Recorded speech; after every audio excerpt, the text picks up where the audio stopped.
Selamat ya buat semua. Kita akan membahas bersama tentang mata kuliah etika bisnis ya.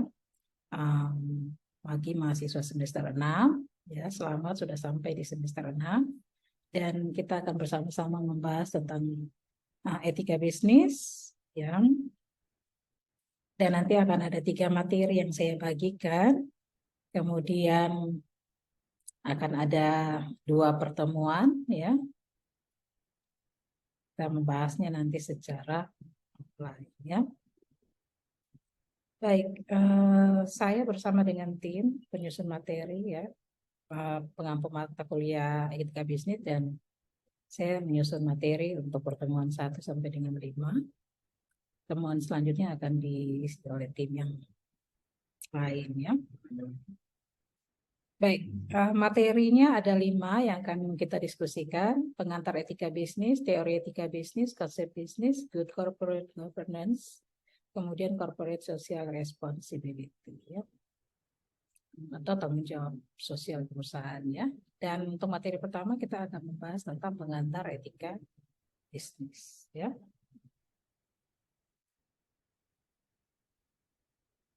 Jadi saya akan mematikan video ya. Silakan nanti kalian simak materinya ya. Baik, sebelum kita mendiskusikan materi kita tentang pengantar etika bisnis, mungkin kita akan bercerita sedikit dulu ya bersama-sama. Kita mendiskusikan terkait tujuan individu atau tujuan dari setiap kita ya, individu. Seseorang pasti punya tujuan hidup ya, atau tujuan-tujuan dan keinginan. Kalau tidak ada tujuan ya, kita tidak akan bisa bergerak, melakukan aktivitas, ya, memikirkan hal-hal untuk mencapai tujuan tersebut ya. Kalau kita tidak ada tujuan hidup ya, kita hanya duduk saja, duduk, kemudian tidak melakukan apa-apa ya, tidak menjadi seseorang yang tidak berguna sebenarnya. Dan bagi kita juga tidak akan mendapatkan sebuah kepuasan ya. Jadi manusia pasti ada punya tujuan ya, yang dia sadar bahwa dia ada punya tujuan. Ya. Tujuan membuat seseorang untuk selalu berpikir positif, kreatif untuk mencapai tujuan hidupnya ya. Dan seseorang itu dipengaruhi oleh internal ya, elemen internal, eksternal, kemudian ada keberuntungan juga, dan juga ada sebagai umat yang beragama ya, Tuhan yang Maha Kuasa ya, untuk menolong seorang individu ya. Jadi kita akan melakukan berbagai macam hal untuk mencapai tujuan kita ya, karena manusia ini kan makhluk sosial ya, jadi dia membutuhkan orang lain untuk membantu dia. Dan ketiga nanti kita akan bahas tentang definisi etika, moral, nilai itu sangat diperlukan oleh seseorang ya untuk mencapai target-target yang telah dia tentukan ya. Dan dia tidak bisa mencapai tujuannya atau kesuksesannya itu sendiri, dirinya sendiri bekerja sampai tidak ya. Dia membutuhkan elemen-elemen eksternal ya. Elemen-elemen eksternal itu mulai yang terdekat, keluarga ya. Jadi ayah, ibu, kemudian adik-adik, keluarga ya. Kemudian lanjut di lingkungan sekolah, kemudian lanjut lingkungan kerja ya, kemudian teman-teman lain di luar lingkungan kerja yang bersosialisasi ya. Kemudian juga kita harus juga mengakui faktor keberuntungan ya. Jadi kita harus ya, sebagai manusia yang beragama pasti kita percaya bahwa ketika kita berdoa ya, kita meminta arahan dari Tuhan yang Maha Kuasa akan memimpin kita untuk mencapai kesuksesan ya. Dan nanti kita akan mendiskusikan bagaimana ada aturan-aturan ya. Seseorang itu dia bebas tetapi terikat ya. Jadi ada aturan-aturan yang harus diikuti untuk mencapai kesuksesan itu ya. Kemudian kalau dia mau bebas-bebas saja mencapai tujuannya tanpa memikirkan unsur-unsur eksternal di luar dirinya yang mengatur ya. Kemudian kehidupan sosial, masyarakat, dia tidak akan mencapai kesuksesan. Contohnya begini, saya masuk kuliah, biasa masuk kuliah, kemudian saya harus mengikuti seleksi, ya tidak mungkin saya masuk saja langsung kuliah di misalnya Fakultas Ekonomi dan Bisnis, program studi manajemen, tidak mungkin ya. Jadi saya mengikuti seleksi berkas, kemudian mengikuti tes, ya, kemudian lulus tes, kemudian mendaftar ulang, kemudian membayar SPP, kemudian mengikuti kuliah, ya. Dia membayar SPP, masuk di kuliah, kemudian mengurus KRS juga, ya. Jadi mata kuliah apa yang akan diambil, kemudian mengikuti kuliah. Kemudian di dalam kelas juga tidak bisa seenaknya, ya. Ada aturan yang diberikan dari dosen misalnya harus masuk aturan misalnya harus masuk kelas tepat waktu, ya. Kemudian mengerjakan tugas. Kemudian absensi harus 75% sehingga menjadi syarat untuk mengikuti ujian, ya, sehingga mendapatkan nilai. Jadi kalau tidak melakukan hal-hal tersebut, ya tidak bisa mengharapkan untuk mendapatkan nilai yang baik, ya, nilai A atau B. Jadi seorang mahasiswa harus memikirkan dengan baik, ya. Jadi misalnya kalau saya mau mendapatkan nilai A, berarti effort atau hal-hal yang harus saya lakukan, perjuangkan itu apa saja, ya. Misalnya membagi waktu dengan baik, belajar, mengerjakan tugas, masuk kelas. Nah, itu kemungkinan besar untuk mendapatkan nilai yang bagus atau nilai yang baik akan tercapai, ya. Demikian juga halnya dengan nanti perusahaan, ya. Nah, perusahaan juga dia memiliki lingkungan internal dan lingkungan eksternal, ya, untuk mencapai tujuan atau target-target yang telah mereka tetapkan, ya. Nah, kita lihat, ya, etika merupakan cabang ilmu filsafat berdasarkan asal kata, maka filsafat berasal dari bahasa Yunani yaitu phile, yang memiliki pengertian mencintai, dan sophia yang memiliki pengertian kebijaksanaan, ya.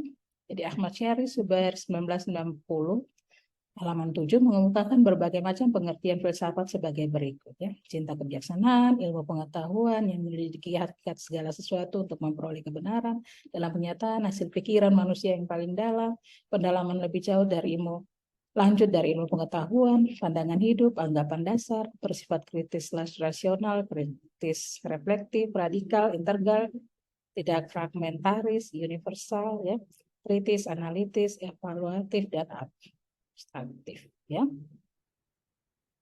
Nah, kemudian Prasmanis 1991 halaman 15 menjelaskan bahwa sejarah munculnya etika adalah sebagai akibat adanya usaha filsafat untuk memulihkan keadaan saat ambruknya tatanan moral dalam kebudayaan Yunani pada 2500 tahun yang lampau, ya. Prasmanis berpendapat bahwa kondisi dan situasi Indonesia yang terdiri dari banyak suku, budaya, adat istiadat, dan agama perlu untuk belajar etika dengan baik sehingga terjadi harmonisasi dalam kehidupan berbangsa dan bernegara. Setiap orang tidak hanya diharapkan untuk berpikir hak dan kewajibannya, tapi lebih daripada itu yaitu norma-norma yang menentukan kewajiban dari setiap individu sebagai warga masyarakat. Jadi seperti yang tadi saya jelaskan tadi, ya, bahwa seorang individu itu bebas melakukan apa saja, tetapi memang dia terbatas, ya. Dibatasi karena ada norma-norma, ada aturan-aturan yang tertulis dan tidak tertulis yang mengatur, ya, seseorang untuk berperilaku atau menjalankan kehidupan ini. Jadi benar-benar harus memperhatikan hal tersebut. Apalagi untuk negara Indonesia, ya, yang terdiri dari beraneka ragam suku, bahasa, dan agama, ya, perlu benar-benar memahami etika, nilai, dan moral, ya, sehingga terjadi harmonisasi dalam kehidupan, ya. Etika berasal dari ini tadi sudah, ya. Etika ini adalah sebuah cabang ilmu, ya, bukan sebuah ajaran, ya. Nah, etika merupakan cabang ilmu filsafat yang bertanya tentang apakah yang baik itu dan dapat didefinisikan sebagai filsafat tentang moral, ya. Etika tidak mempersoalkan keberadaan seseorang manusia, melainkan tentang bagaimana seseorang itu harus bertindak, ya. Oke. Ki Hajar Dewantara mengatakan bahwa etika adalah ilmu yang mempelajari segala soal kebaikan dan keburukan di dalam hidup manusia semuanya. Teristimewa yang mengenai gerak-gerik pikiran dan rasa yang dapat merupakan pertimbangan dan perasaan sampai mengenai tujuannya yang dapat merupakan perbuatan, ya. Jadi bermulai dari pikiran dulu, ya. Baik, kemudian ada tindakan, ya. Nah, kalau Austin Pogoday mengemukakan bahwa etika berhubungan dengan seluruh ilmu pengetahuan tentang manusia dan masyarakat, sebagai antropologi, psikologi, sosiologi, ekonomi, ilmu politik, dan ilmu hukum. Ya. Perbedaan dengan teologi moral karena tidak bersandarkan pada kaidah-kaidah keagamaan, tapi terbatas pada pengetahuan yang melahirkan tenaga manusia itu sendiri. Ya.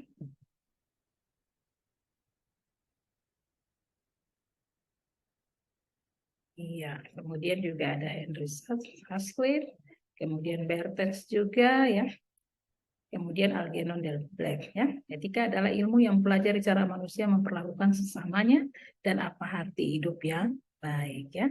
Dari definisi-definisi ini sebenarnya menggambarkan ya bagaimana etika itu patut untuk dipelajari sehingga bagaimana seseorang itu bisa menempatkan diri pada lingkungannya ya. Lingkungannya dengan baik ya. Kalau dia pandai menempatkan diri, maka dia akan diterima oleh lingkungannya sehingga tujuan-tujuannya itu dapat tercapai ya. Jadi contoh sederhananya misalnya seorang mahasiswa tadi sudah saya sampaikan ya, ketika ingin mencapai sebuah kesuksesan nilai yang baik ya, dia harus menghormati dosen, dengan masuk tepat waktu, mengerjakan tugas ya. Ya bisa mendapat nilai yang baik ya. Kemudian juga misalnya ada aturan untuk tidak menyontek ya.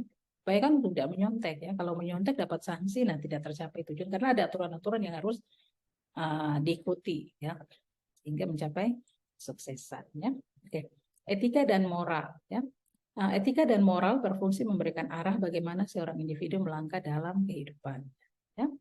Di hubungan antara etika dan moral itu memberikan arah dari seseorang bagaimana untuk melangkah ke dalam kehidupannya ya. Kata moral berasal dari bahasa Latin mos yang memiliki arti yang juga sama dengan asal kata etika dalam bahasa Yunani ethos ya, yaitu adat atau cara hidup.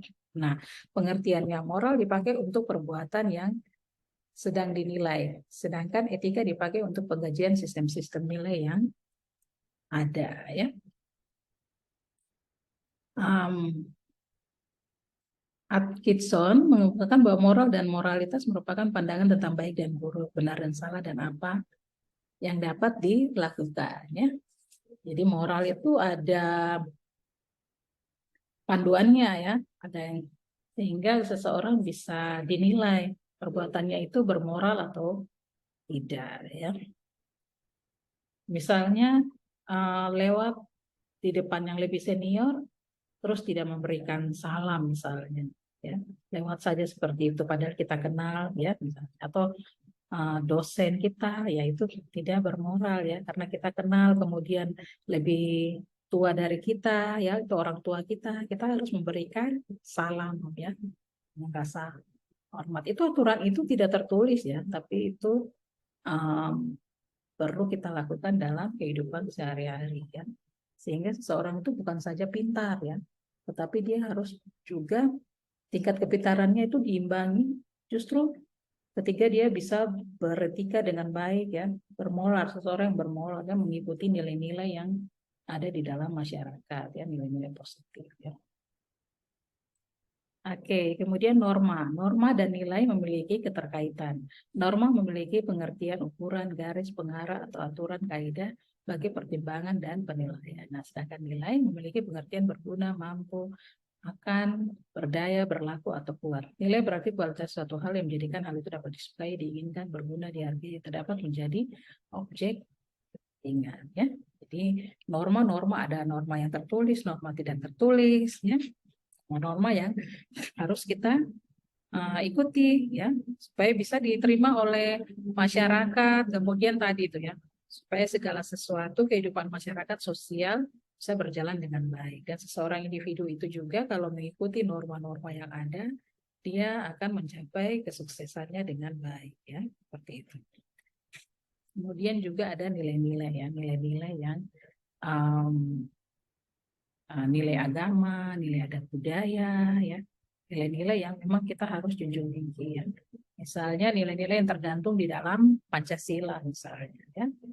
Jadi, toleransi, saling tolong menolong ya. Itu nilai-nilai ya. Cinta tanah air ya, menghormati para pahlawan, menghormati orang yang lebih tua, menghormati guru, ya, itu nilainya tinggi, ya, gitu. Nah, kemudian etika bisnis, ya. Nah, penerapannya tadi kan secara individu, ya, bagaimana seorang individu itu dia bersikap, berperilaku, ya. Jadi belajar etika dengan baik, moral, nilai itu dia pelajari dengan baik, dia mengetahui aturan-aturan tersebut, kemudian dia melangkah dalam kehidupan sehari-hari, dalam keluarga, dalam kehidupan bertetangga, dalam kehidupan di sekolah, dalam kehidupan pertemanan, dalam kehidupan di tempat kerja, ya. Nah, ketiga, individu-individu itu masuk juga di dalam sebuah tempat bisnis atau organisasi tempat dia bekerja, dalam hal ini perusahaan bisnis juga, dia akan mengikuti aturan-aturan dalam perusahaan tersebut, ya. Demikian juga pemilik perusahaan, ya, mereka akan melihat bagaimana penerapan etika bisnis ini di dalam organisasi mereka, ya.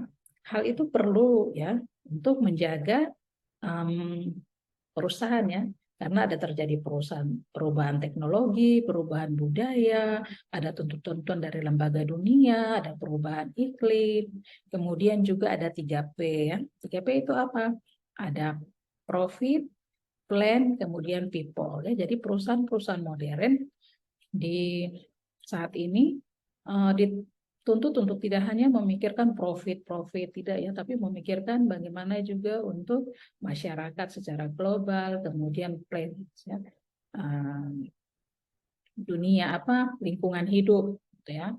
Jadi lingkungan hidup juga perlu untuk diperhatikan, ya. Jadi ini berkaitan dengan etika bisnis, ya, bagaimana menghasilkan produk yang baik, berkualitas baik, harga yang sesuai, tidak membohongi konsumen, ya, menghasilkan produk yang ramah lingkungan, ya, mengikuti aturan-aturan dari pemerintah, nah, supaya bisa tetap survive, ya. Ya, jadi dia tetap beroperasi, melakukan aktivitas bisnisnya, ya. Kemudian juga bagaimana berelasi dengan lembaga-lembaga perbankan misalnya, ya. Terus mengikuti tuntutan dari lembaga dunia untuk menghasilkan produk yang baik, bekerja sama secara fair, ya, secara adil, jujur, profesional dalam memberikan layanan, ya, dan sebagainya, ya. Kalau dia tidak mengimbangi, ya, mengimbangi hal tersebut, maka dia akan mengalami beberapa kerugian, ya. Misalnya ditinggalkan oleh pelanggan karena produknya tidak berkualitas, kemudian kena sanksi karena dia melanggar aturan-aturan yang sudah ada, aturan dari pemerintah misalnya, ya. Sehingga akan merugikan perusahaan, ya. Nah, kemudian pertanyaannya adalah jelaskan pengertian etika, kemudian jelaskan pengertian etika bisnis, kemudian mengapa etika bisnis perlu dipelajari dan dijalankan oleh sebuah perusahaan atau organisasi bisnis, jelaskan terkait konsep 3P tadi yang sudah saya jelaskan, kemudian ceritakan pendapatmu tentang perilaku seorang perokok yang merokok di dalam kendaraan. Ya, contohnya di dalam taksi, ya. Jadi nanti silakan kalian jawab dan dikumpulkan pertemuan offline, ya, kan kita. Oke, ini referensi, ya, yang saya gunakan dalam materi. Kemudian semoga bermanfaat dan terima kasih, ya, buat semua. Sukses selalu, ya.